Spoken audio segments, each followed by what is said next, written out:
नमस्कार, good morning. सुबह के 9 बज चुके हैं। आप देख रहे हैं इंडिया वॉइस। मैं हूं आपके साथ रिया डंगवाल। बुलेटिन की शुरुआत करेंगे इस वक्त की बड़ी खबर के साथ। सबसे पहले बात कर लेते हैं राहुल गांधी के रायबरेली दौरे की। तो नेता विपक्ष राहुल गांधी आज रायबरेली के दौरे पर रहेंगे। रायबरेली से सांसद है राहुल गांधी। वहीं कार्यकर्ताओं से राहुल गांधी इस दौरान बातचीत करेंगे। प्रशासन के साथ भी बैठक करेंगे राहुल गांधी। तो बड़ी खबर आपको बता दें, बीते दिनों राहुल गांधी मणिपुर के दौरे पर थे। मणिपुर के दौरे के बाद सीधा राहुल गांधी रायबरेली पहुंचे हैं। रायबरेली का आज उनका दौरा है। इस दौरान नेता विपक्ष और नेता प्रतिपक्ष बनने के बाद ये उनका पहला रायबरेली दौरा होगा। कार्यकर्ताओं से इस दौरान वो बातचीत करेंगे। आपको बता दें कि रायबरेली की जनता ने राहुल गांधी को 4 लाख से ज्यादा वोटों से संसद भेजा था। ऐसे में आज कार्यकर्ताओं से राहुल गांधी संवाद करेंगे, साथ ही प्रशासनिक अधिकारियों से भी बातचीत करेंगे। प्रशासनिक अधिकारियों के साथ भी बैठक करेंगे। तो नेता विपक्ष बनने के बाद राहुल गांधी का यह पहला रायबरेली दौरा अपने आप में काफी खास और महत्वपूर्ण। आपको बता दें, बीते दिनों राहुल गांधी मणिपुर के दौरे पर थे। वहां उन्होंने जायजा लिया था। अब सीधा वहां से रायबरेली पहुंचे हैं और आज रायबरेली का उनका दौरा काफी खास और महत्वपूर्ण। ज्यादा जानकारी के लिए सीधा रुख कर लेते हैं संवाददाता राजू तिवारी का। राजू, जिस तरह से राहुल गांधी नेता विपक्ष बनने के बाद आज उनका ये पहला रायबरेली दौरा, कितना खास, कितना महत्वपूर्ण और कितने बजे रायबरेली पहुंचेंगे? जी देखिए, आपको बता दें कि 9:45 बजे वो पहुंच जाएंगे और उसके बाद वो सड़क मार्ग से वो अपने जो सांसद आवास है भूये मऊ भदोखर थाना क्षेत्र में वहां पर पहुंचकर कार्यकर्ताओं से आभार सभा व्यक्त करेंगे। कहीं न कहीं इसमें इंडिया गठबंधन के कार्यकर्ता और जो पदाधिकारी हैं वो मौजूद रहेंगे। इसके बाद वो जो है रायबरेली की जो रफ्तार है विकास की, उसको तेज करने के लिए जिला के समस्त जो अधिकारी हैं उनके साथ में एक बैठक करेंगे। हालांकि आपको बता दें कि जिस तरह से राहुल गांधी को सांसद बने हुए इतने दिन हुआ, उसके बाद लगातार यहाँ के जो कार्यकर्ता और पदाधिकारी थे वो काफी उत्साहित थे कि अपने नेता और सांसद से मिले। तो इस दौरे के बाद कहा जा सकता है कि जो कांग्रेसी कार्यकर्ता हैं उनमें भी उत्साह देखने को मिला। अपने नेता से मिलने के लिए लगातार वो उत्साहित हैं। वहीं आपको बता दें कि अगर विकास की बात करें तो रायबरेली के विकास की रफ्तार को बढ़ाने के लिए कहा जा रहा है कि वो अधिकारियों के साथ में समीक्षा बैठक करेंगे और कई जो विकास की रफ्तार है उसको कैसे गति दिया जा सकती है उस पर चर्चा करेंगे। बता दें कि वहीं एम्स मुंशीगंज में है, एम्स भी जाएंगे और वहां पर जो खामियां हैं उसको दुरुस्त करने के लिए कहीं न कहीं एम्स प्रशासन से भी वो बातचीत करेंगे। तो ऐसे में सहज अंदाजा लगाया जा सकता है कि जिस तरह से राहुल गांधी पर रायबरेली वासियों का विश्वास रहा है और जिस तरह से उनको सांसद बनाया है, कहीं न कहीं उसी के तहत ये अहम दौरा माना जा रहा है और आगे भी कहीं न कहीं जो चुनाव होने 4 लाख से ज्यादा वोटों के अंतर से रायबरेली की जनता ने राहुल गांधी को जिताकर संसद भेजा था। वायनाड से भी जीते थे, लेकिन रायबरेली सीट जो है अपने पास रखने का उन्होंने निर्णय लिया था। साथ ही पहली बार ऐसा होगा जब नेता विपक्ष बनने के बाद या कोई बड़ा संसदीय पद संभालने के बाद राहुल गांधी आज रायबरेली पहुंच रहे हैं। कार्यकर्ताओं के बीच कैसा जोश, कैसा उत्साह, क्योंकि जब भी गांधी परिवार से कोई वहां पहुंचता है और विशेषकर राहुल गांधी, हमेशा उत्सव जैसा माहौल रायबरेली में देखने को मिलता है। तो आज कार्यकर्ताओं की किस तरह से तैयारियां?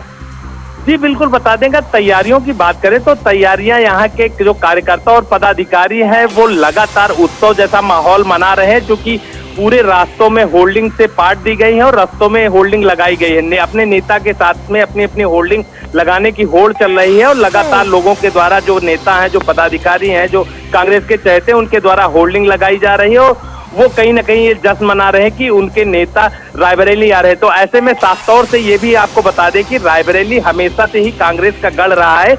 यहाँ से कांग्रेस का बहुत पुराना नाता रहा है, चाहे वो इंदिरा गांधी हो या फिरोज गांधी हो, चाहे वह वो राजीव गांधी हो। तो कहीं न कहीं ये कहा जा सकता है सोनिया गांधी भी इससे पहले यहाँ सांसद रही हैं, लेकिन उनके न रहने के, यानी उनको राज्यसभा जाने के बाद राहुल गांधी को यहाँ की जिम्मेदारी सौंपी गई और यहाँ की जनता ने उन पर विश्वास करके उनको संसद भेजा। तो कहीं न कहीं ये कहा जा सकता है कि जो रायबरेली कांग्रेस का गढ़ है, उसी विरासत को संभालने के नाते राहुल गांधी को एक बड़ी जिम्मेदारी दी गई थी। और आपको ये भी बता दें कि चुनाव के दौरान जिस तरह से सोनिया गांधी का एक भावुक भाषण था, उसमें उन्होंने कहा कि मैं अपने बेटे को सौंप रही हूँ और ये आपको कभी निराश नहीं करेगा। यानी कहा जा सकता है कि जिस तरह से सोनिया गांधी ने लोगों के सामने, रायबरेली की जनता के सामने राहुल गांधी को सौंपा है विरासत, उस पर राहुल गांधी भी लगातार खरे उतरने का प्रयास कर रहे हैं और जनता ने पहले भी उनके ऊपर विश्वास करके उन पर मोहर लगाकर उनको संसद भेज चुकी है। जी साथ ही राजू, जिस तरह से रायबरेली के विकास की बात करें, जब से राहुल गांधी को रायबरेली की जनता ने जिताया है तब से कई बार वो हालांकि रायबरेली आते जाते रहते हैं, लेकिन आज जिस तरह से प्रशासनिक अधिकारियों के साथ बैठक करेंगे, विकास कार्यों की समीक्षा करेंगे और आगे विकास किस तरह से हो उसका रोड मैप कैसे यहाँ पर तैयार करने की कोशिश?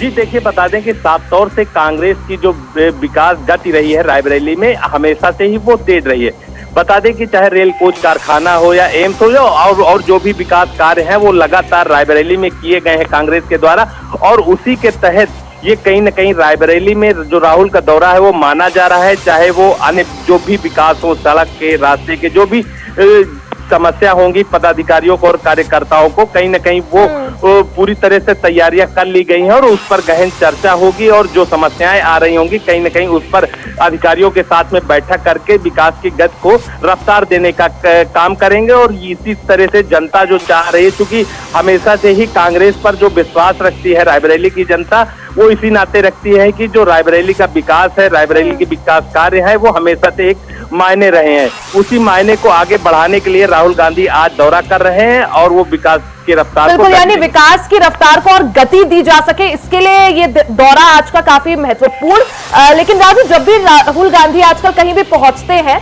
तो अनोखे अंदाज में दिखते हैं।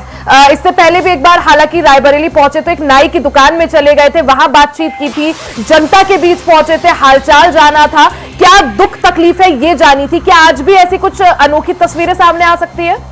जी देखिए, आपको बता दें कि फुर्सतगंज हवाई अड्डे से वो सड़क मार्ग होकर भूये मऊ गेस्ट हाउस पहुंचेंगे।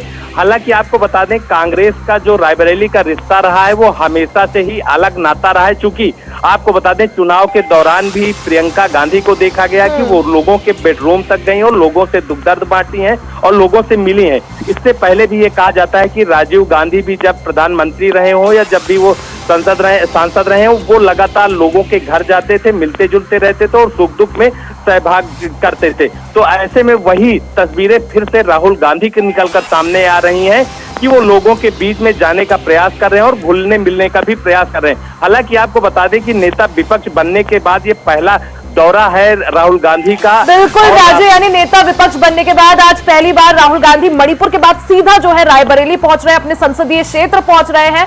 वहां विकास कार्यों की समीक्षा भी करेंगे, विकास को लेकर नया रोड मैप भी बनाया जाएगा, साथ ही कार्यकर्ताओं से संवाद भी करेंगे। आज का ये दौरा काफी महत्वपूर्ण, हालांकि ये देखना होगा कि कैसा क्या कुछ इस दौरे से निकलकर सामने आता है, इस पर सभी की निगाहें। राजू, बहुत बहुत शुक्रिया जानकारी के लिए।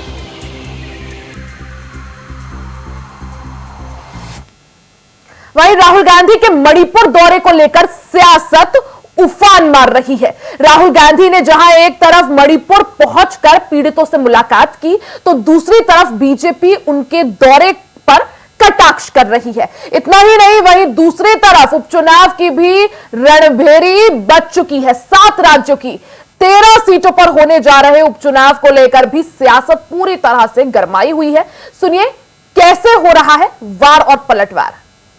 प्रधानमंत्री से रिक्वेस्ट करता हूं कि वो देश के प्रधानमंत्री हैं, मणिपुर एक प्रदेश है और प्रधानमंत्री को बहुत पहले विजिट करना चाहिए था, मगर मणिपुर को जरूरत है कि हिंदुस्तान के प्रधानमंत्री यहां आए और जो यहां हो रहा है उसको समझने की कोशिश करें और जनता की जो आवाज है, जनता का जो दुख है, दर्द है, उसको सुने।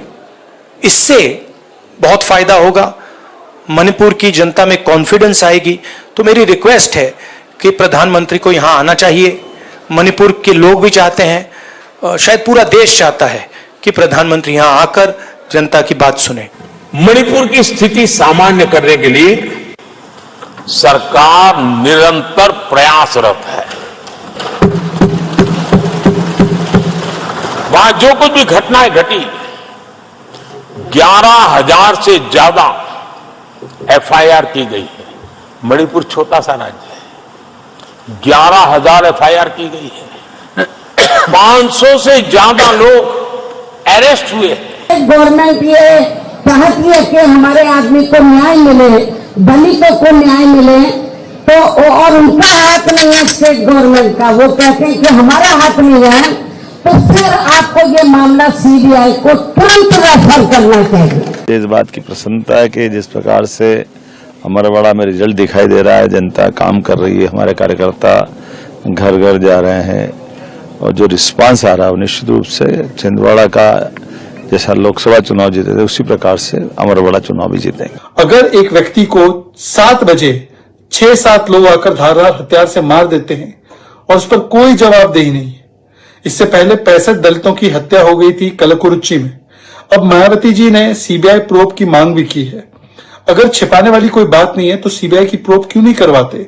सीबीआई को सौंप देना चाहिए मामला। नॉन बायोलॉजिकल प्रधानमंत्री मॉस्को जा रहे हैं। राहुल जी नेता प्रतिपक्ष लोकसभा में, वो मणिपुर गए हैं। ये तीसरा दौरा है उनका मणिपुर में, 3 बार जा चुके हैं, ये तीसरी बारी है।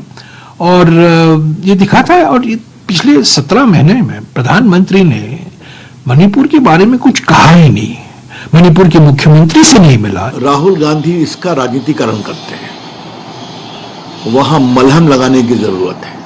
चुनाव खत्म हो गया, दोनों समुदायों को नजदीक लाने की जरूरत है। जब भी चीजें ठीक होने की कोशिश होती है, क्या राहुल गांधी तनाव बढ़ाने का काम करते हैं? ये ठीक है क्या? ये हम कहना चाहें। इलेक्शन के सिलसिले में हमारी स्टेट काउंसिल ने फैसला किया है कि 3-4 सीट हम जो है ना जम्मू एंड कश्मीर में हम करेंगे, उसमें शोपियान का नाम भी है, और कुछ दूसरी सीट हम जो है ना करना चाह रहे हैं, इसकी तैयारी हम शुरू कर रहे हैं। वहीं प्रधानमंत्री नरेंद्र मोदी 5 साल बाद रशिया पहुंच गए हैं।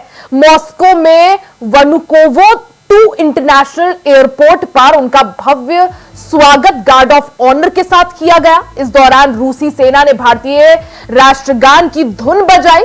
बता दें, प्रधानमंत्री नरेंद्र मोदी 22वें भारत रूस वार्षिक सम्मेलन में हिस्सा लेंगे।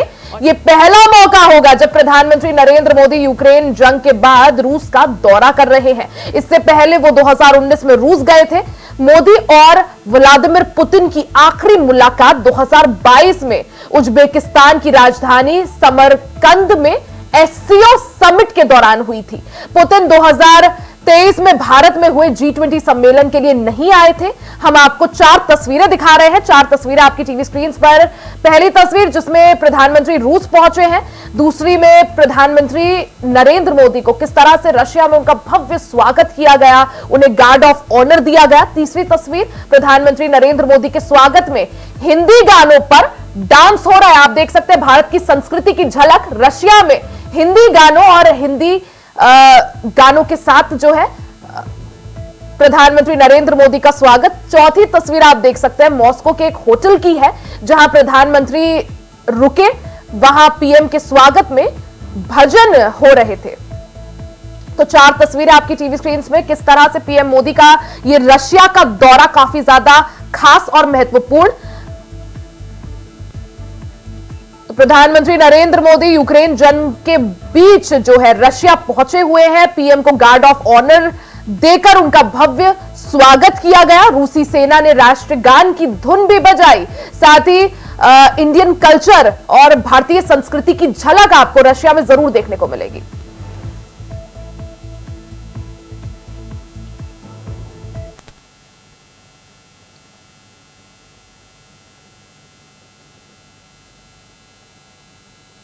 वहीं इत्र नगरी कन्नौज में भगवान जगन्नाथ की रथ यात्रा बड़े ही धूमधाम से निकाली गई। भाई बलदेव और बहन सुभद्रा के साथ रथ पर सवार होकर भगवान इस दौरान निकले तो महाप्रभु जगन्नाथ का शहर में जगह जगह स्वागत हुआ। वहीं इस दौरान यूपी सरकार के मंत्री आसिम अरोड़ ने भगवान जगन्नाथ की आरती की और महाप्रभु जगन्नाथ का आशीर्वाद लिया। साथ ही शोभा यात्रा के साथ मंत्री जी शहर भर घूमे भी।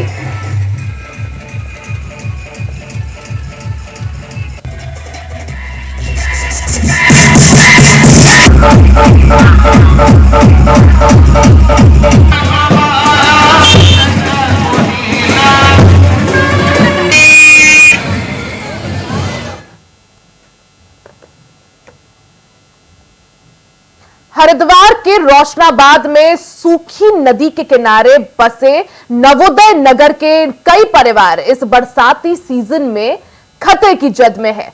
तेज बारिश से बरसाती नदी में बहने वाली पानी की धारा घरों के बाहर मिट्टी का कटान कर सकती है, जिससे इन घरों के बह जाने का खतरा बना हुआ है। पिछले साल भी इस जगह नदी ने तबाही मचाई थी, फिर भी प्रशासन ने अब तक सुरक्षा के इंतजाम नहीं किए हैं। वहीं बाढ़ के खतरे से प्रभावित लोग सेफ्टी वॉल की मांग कर रहे हैं। उधर जिला प्रशासन रिवर ट्रेनिंग के जरिए नदी की धारा को मोड़कर लोगों को राहत देने की बात कर रहा है। डीएम का कहना है कि इसके लिए रिवर ट्रेनिंग यानी नदी की धारा को व्यवस्थित करने के लिए खनन कराया गया है, साथ ही सेफ्टी के इंतजाम भी किए गए हैं। उसमें देखें, उसमें रिवर ट्रेनिंग हमारी हो रही है वहाँ पे। बीच में 15-20 दिन पहले से हम लोगों ने ये काम शुरू कर दिया था, लेकिन किसी कारणवश बीच में बंद हो गया था, लेकिन उसको दोबारा हमने शुरू कर दिया है। और प्रोटेक्शन का जो काम करना है उसके लिए भी हम लोगों ने धनराशि दी। उत्तराखंड में मानसून आने के बाद से लगातार हो रही बारिश से अब जो हालात है वो बद से बदतर लगातार होते जा रहे हैं। बात करें तो गढ़वाल मंडल तथा कुमाऊं मंडल में बारिश का असर खासा देखने को मिला है। पिछले 48 घंटे की बात की जाए तो कुमाऊं के सभी 6 जिलों में लगातार तीव्र गति से बारिश हो रही है। मैं अभी नैनीताल जिले के हल्द्वानी शहर में मौजूद हूँ। आप देख सकते हैं मैं गोला बैराज पे हूँ, गोला बैराज पुल पे हूँ और यहाँ से गोला बैराज का नजारा आप देख सकते हैं। लगातार ये गोला नदी लगातार अपने तीव्र वेग से बह रही है और अगर ताजा हालातों की बात करें तो खतरे के निशान से के ऊपर ये जो गोला नदी का पानी वो पहुंच चुका है।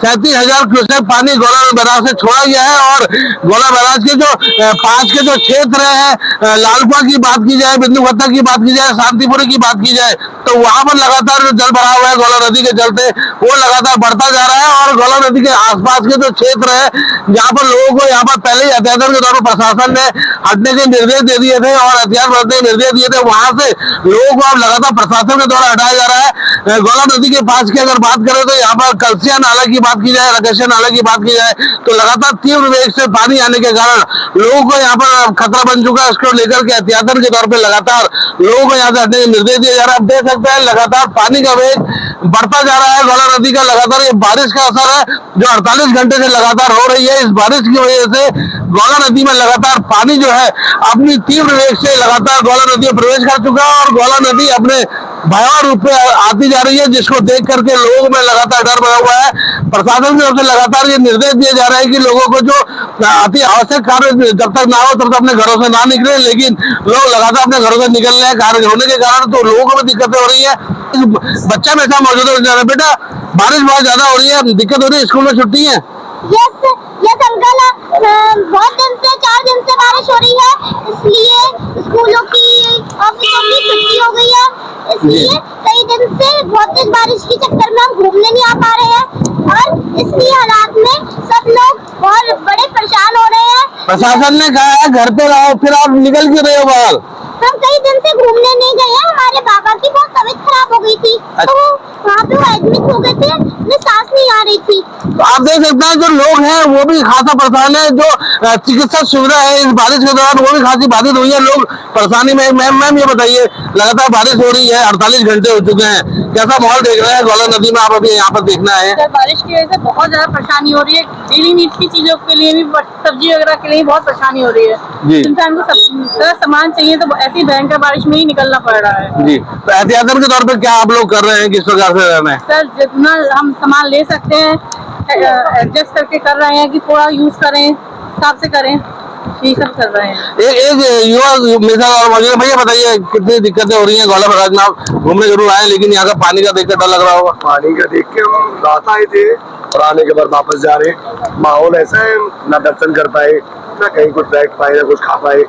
और आप देख रहे हैं बारिश इतना है कि आप गाड़ी से बाहर निकलेंगे तो देखिए। तो साफ तौर से आप देख सकते हैं, भले ही यहाँ पर पुरुष की बात की जाए, महिलाओं की बात की जाए, वो लगातार जो लोग यहाँ पर है वो लगातार यहाँ पर देख सकते हैं। एक व्यक्ति और उनसे बात करते हैं। भैया, बारिश लगातार 48 घंटे से हो रही है, क्या कहते हैं? लगातार मौसम को देखते हैं। हम आए थे तो 5 से 6 दिन के लिए ट्रिप थी हमारी, पर यहाँ देखा पानी का बहुत तेज बहाव है, खतरे में हम लोग। यहाँ से कम 300 किलोमीटर दूर डिस्ट्रिक्ट बुलंदशहर उत्तर प्रदेश से हम लोग आए हुए हैं। 5 लोगों का ग्रुप है हमारा। तो सोच के आए थे कि बाबा नीम करोली के दर्शन करेंगे, उसके बाद नैनीताल, उसके बाद भीमताल और भी मनाली शिमला जाते हम लोग। मगर यहाँ देख के डर लग रहा है हमें और यहाँ फंसने की संभावना ज्यादा है। तो प्रशासन ने जो यहाँ पर एडवाइजरी करी उसका पालन कर रहे हैं हम लोग, जा रहे हैं। प्रशासन बोल रहा है यहाँ से निकल जाइए आप सुरक्षित, यहाँ खतरे में हम लोग, हम जगह जगह हम देख रहे हैं बाधित हो रही है। हालांकि यहाँ के प्रशासन ने जो अपील की है व्यवस्था रखी हुई है, हर 100 मीटर बाद 1 किलोमीटर बाद यहाँ जेसीबी की व्यवस्था है। देखिए यही समझदारी है, जो पर्यटक है वो खास तौर से जो निर्देश यहाँ पर जारी किए गए प्रशासन की तरफ से उनको मानते हुए नजर आ रहे हैं और लगातार खासा यहाँ पर दिक्कतें हो रही है पर्यटकों को भी, आम जनता को भी, महिला हो, पुरुष हो, बच्चे हो, हर कोई इस बारिश से परेशान है। तमाम नदी नाले यहाँ पर उफान में है और जल भराव की स्थिति है, लोग दिक्कत में है, परेशानी में है और लगातार यहाँ पर अब कहीं न कहीं बारिश से त्राही माम यहाँ पर लोगों के द्वारा की जा रही है। Amit Chaudhary, India voice, Haldwani. नगर पालिका सिद्धार्थनगर में 4 दिन से हो रही लगातार बारिश ने विकास की पोल खोलकर रख दी है। नगर पालिका में बने नाले इस कदर बनाए गए हैं कि लोगों के दुकानों और घरों में पानी घुसता जा रहा है।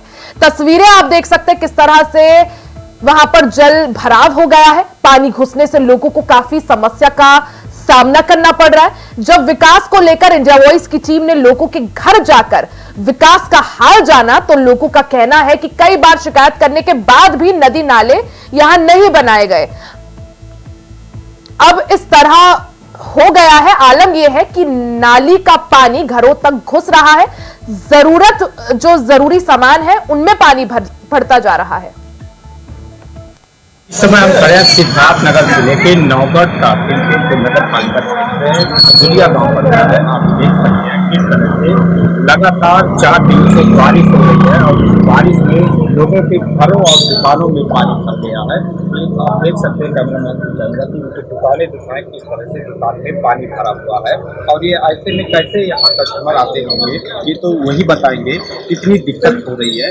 आइए दुकानदार से बात लापरवाही मानी गई थी, ये जो लापरवाही है किसकी मानेंगे आप? तो ये शासन पर कितना दिक्कत हो रहा है आप लोगों को? लगभग 4 दिन से बारिश हो रही है सर। इसमें लगभग 4 दिनों से हम लोगों का धंधा ठप है, व्यापार सही तरीके से नहीं हो पा रहा है, काफी नुकसान हमारा हुआ है। हमारी दुकान में लगभग पानी भरा हुआ है, नुकसान भी हुआ है इसमें। ये थे दुकानदार जो बता रहे हैं कि हमारी दुकानों में पानी भर गया है और ये दुकानदार हैं, घर वाले हैं, उनसे बात करते हैं कितनी समस्या उनको उठानी पड़ रही है। गंदे पानी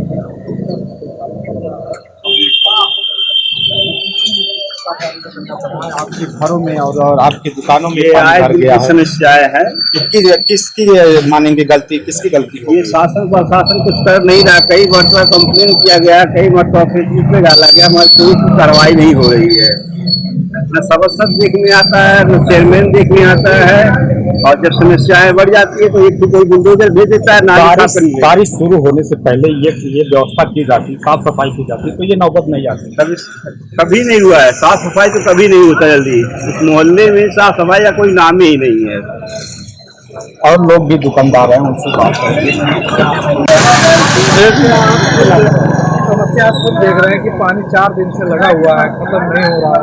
और हमारे यहाँ का जो अध्यक्ष हैं गोविंद माधव जी, उनसे मैं कहना चाहूँगा कि इसको जल्द से जल्द इसका निवारण करवाएं और ये पानी जो जमा हुआ इससे कस्टमर बिल्कुल नहीं आ रहे हैं। 4 दिन से हम लोग। क्या बारिश शुरू होने से पहले ही साफ सफाई व्यवस्था नहीं हुई थी? क्या इस तरह की नौबत आई? नहीं, बहुत अच्छे से तो नहीं कहूँगा कि बहुत अच्छे से हुआ होगा। थोड़ा बहुत साफ इधर किया गया है, लेकिन नाले का ढक्कन खोल के नहीं किया गया कि हो सकता है बीच में जमा लगा हो। और हम अपने गोविंद माधव जी से कैसे कहना चाहूँगा कि इसका निवारण जल्द से जल्द कराएं।